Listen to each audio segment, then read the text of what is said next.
Today my guest is Carolyn Whitcomb, whose business consultancy is now celebrating its 10th anniversary. Welcome to the studio, Carolyn. Thank you.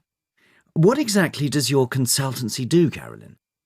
We provide various business-to-business services, but whereas some consultancies focus on a particular niche, we prefer to have a broader palette. A lot of our clients tend to be small and medium enterprises. It could be someone wanting to know the best sources of finance for their particular business, or a company wanting solutions to a problem, in which case they might ask for recommendations or commission us to do the work for them.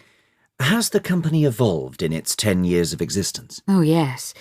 When we started, companies generally asked us to analyse a particular situation and write a report, for instance, on what IT system they ought to install to meet their particular needs.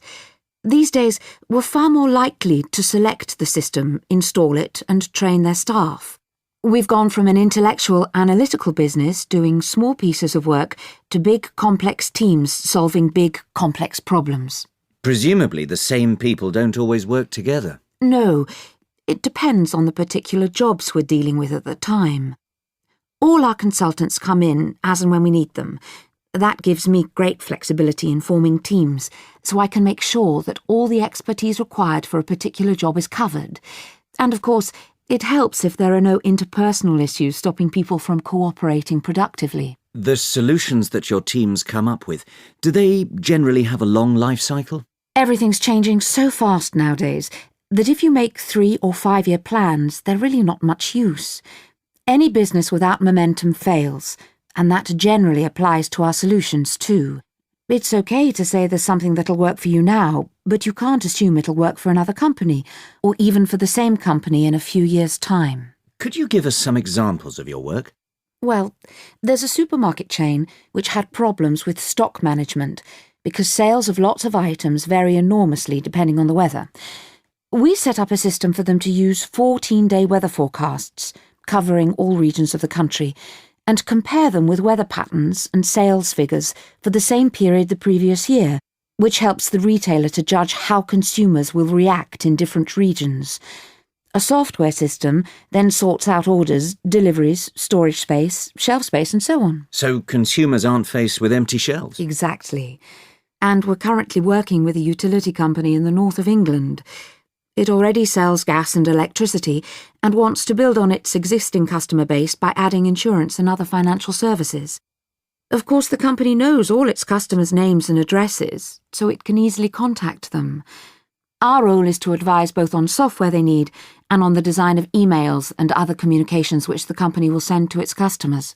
Do you have only domestic clients? Mainly, though we're currently expanding abroad.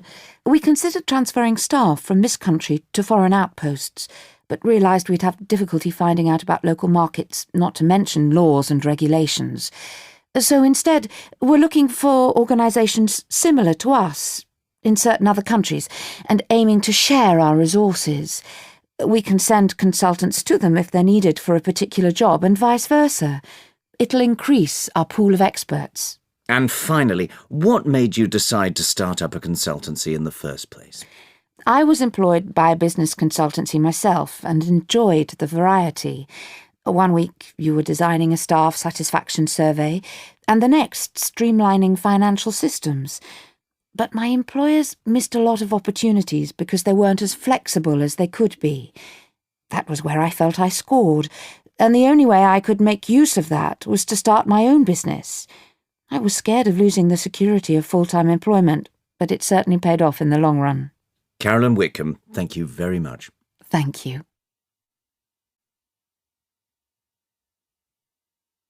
That is the end of part 3. That is the end of test 1 listening test.